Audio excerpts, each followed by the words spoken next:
109. Emulsificador. Para seres tão maculados, eles são, de algum modo, iluminados. Reflexões de El no primeiro dos 10 dias finais.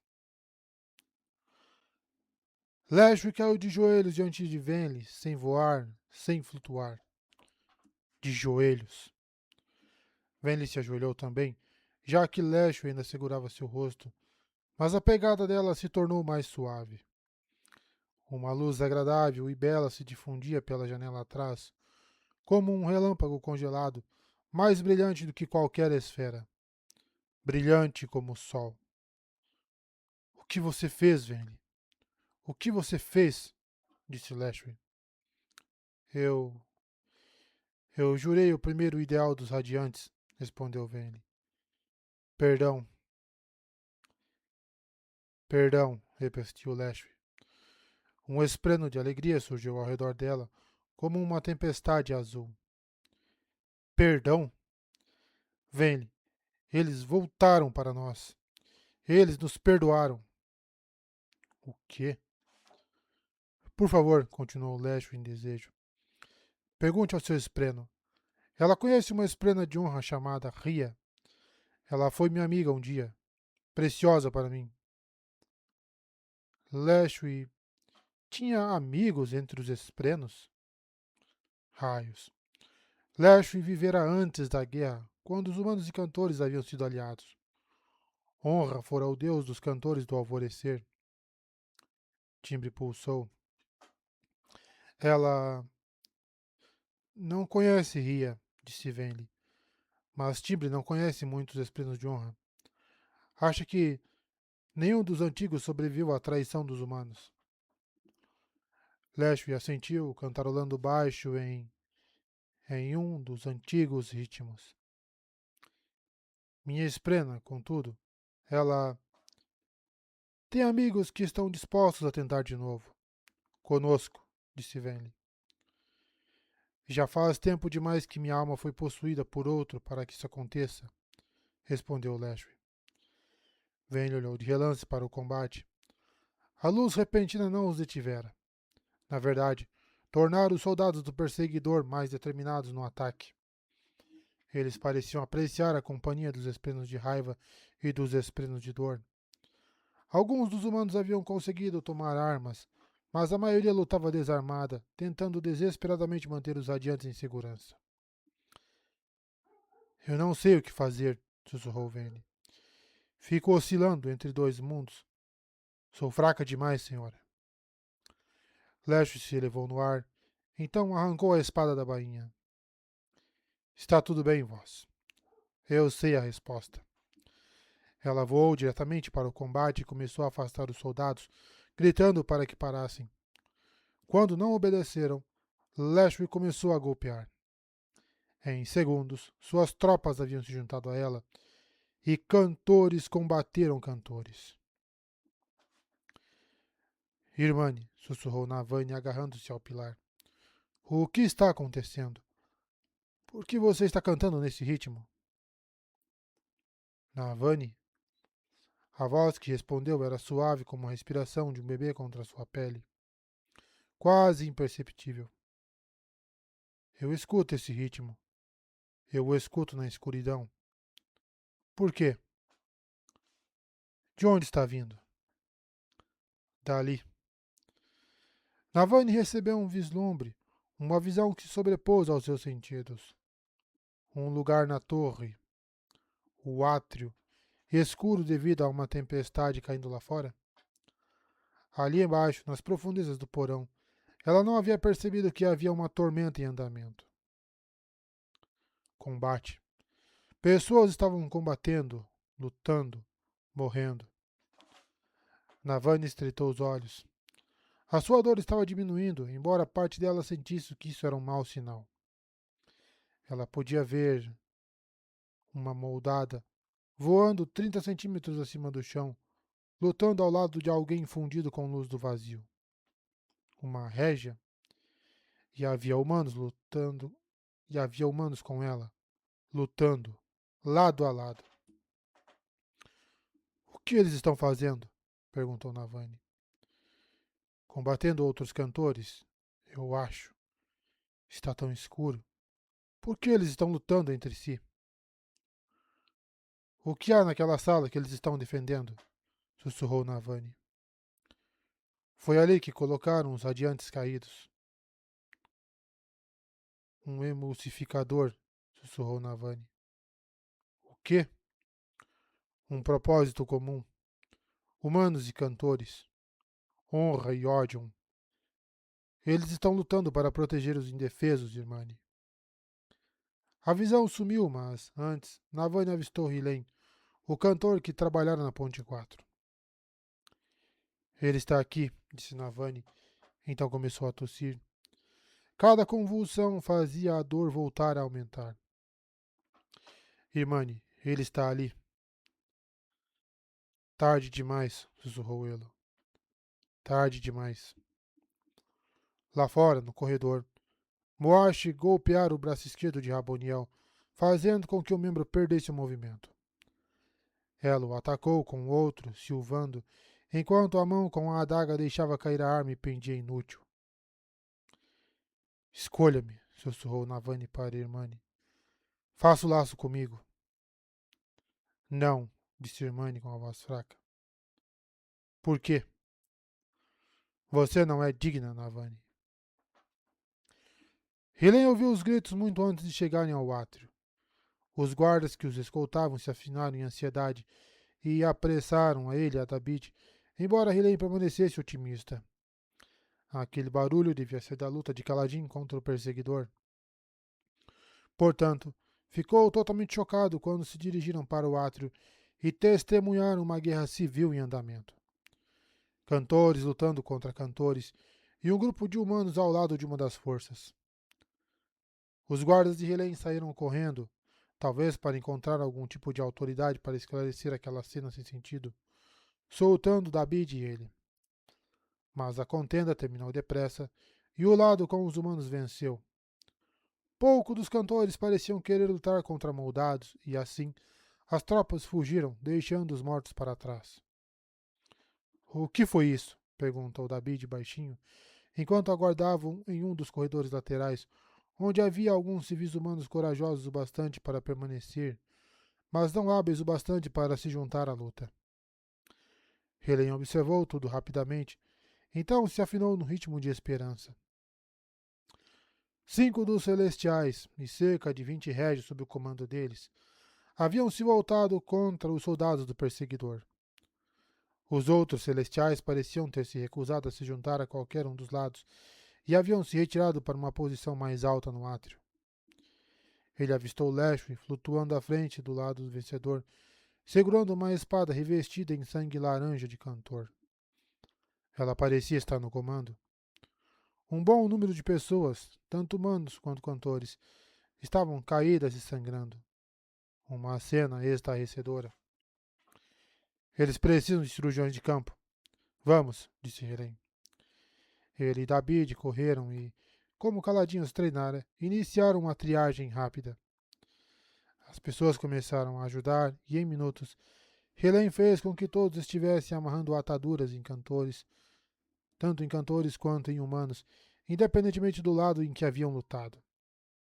Felizmente, Lerin tinha suprimentos da enfermaria e, quando David voltou com eles, trouxe Exina, que parecia abalada pelo combate.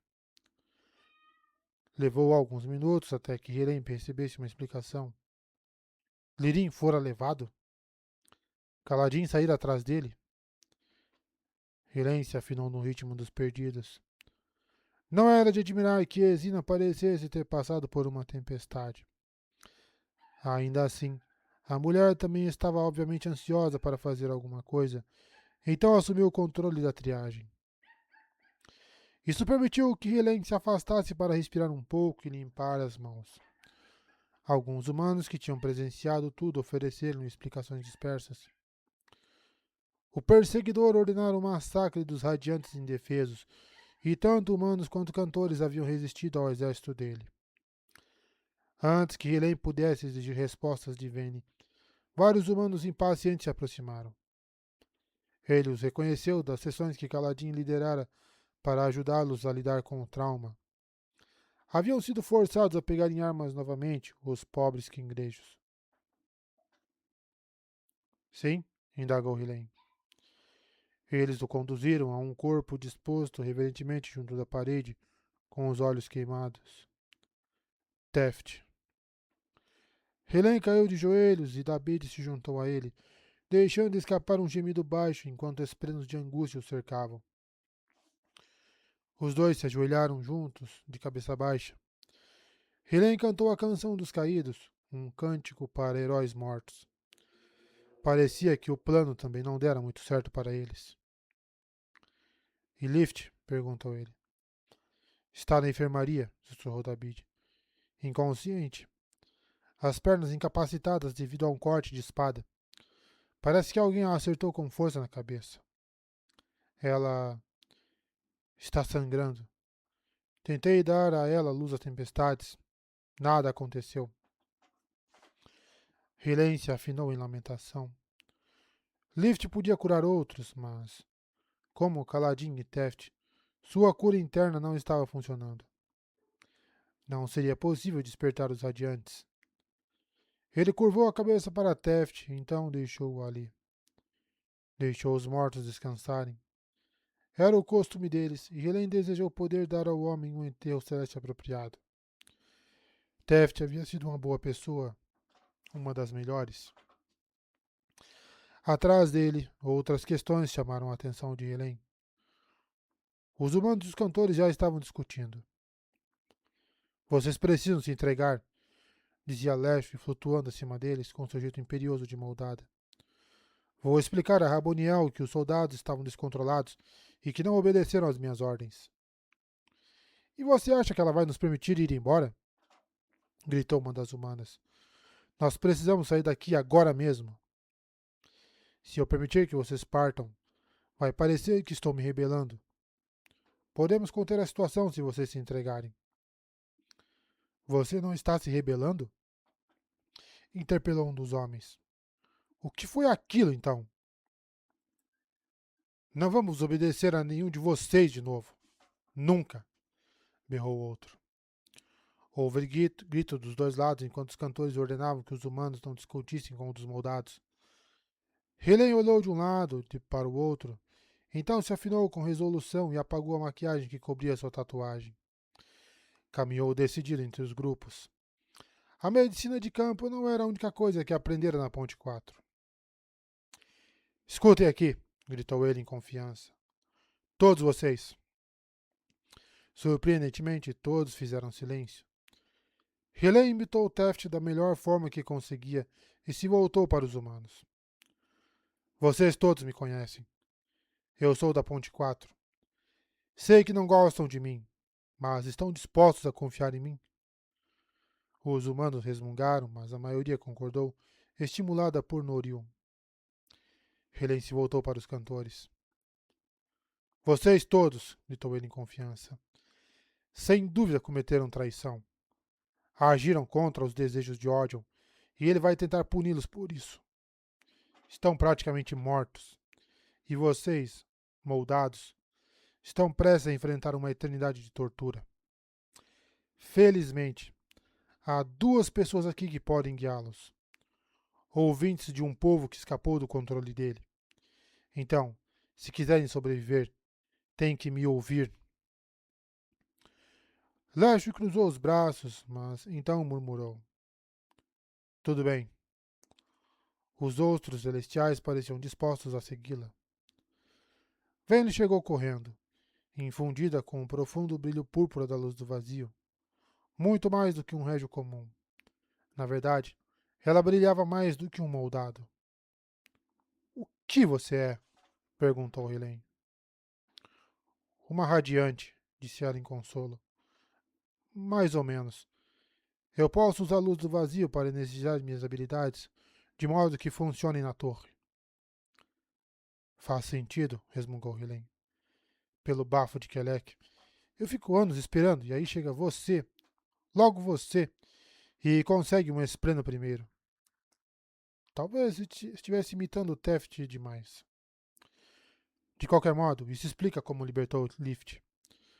Nós precisamos continuar em movimento. Rodion não vai tolerar uma rebelião entre os seus. Então, vocês, cantores, virão conosco. Vamos pegar os radiantes e levá-los até o platô, onde utilizaremos os sacros portais para fugir pelas planícies quebradas. Isso vai nos colocar nas mãos dos humanos, disse Lashby. Vou tirar vocês dessa situação depois que estivermos todos em segurança. Entendido? Reúnam os feridos, peguem aqueles radiantes e vamos embora. Antes que Rabonial saiba que é uma rebelião em andamento, quero que todas as partes envolvidas, humanos e cantores, fora dessa torre. Agora. Eles começaram a se mover, confiando que Hilen sabia o que estava fazendo. O que ele não tinha certeza se sabia. Transportar tanta gente seria um processo lento e havia uma grande tormenta do lado de fora. Hilen, chamou Vayne em admiração. Você deu ordens a uma moldada. Ele deu de ombros. É uma questão de ter um ar de autoridade. É mais que isso. Como?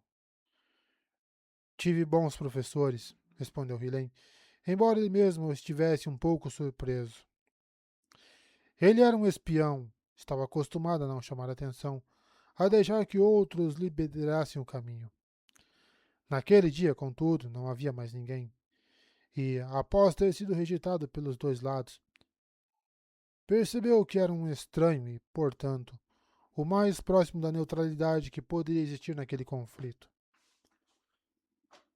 Todos trabalharam juntos para transportar os radiantes inconscientes e os feridos. Até mesmo Lashby e os 5 outros celestiais carregaram soldados machucados.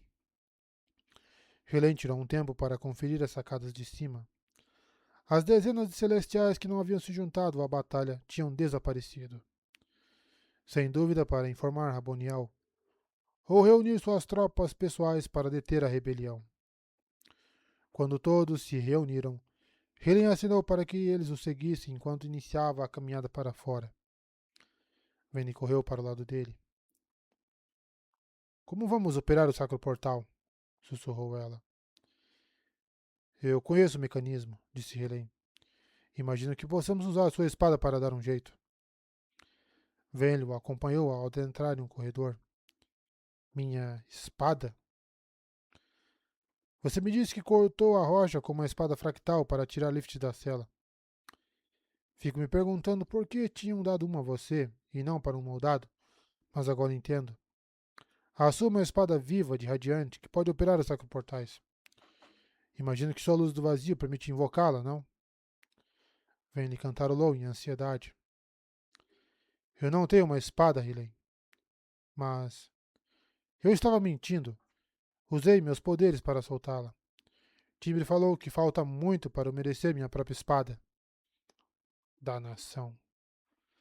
Mas vamos dar um jeito. Mas, agora, temos que continuar em movimento.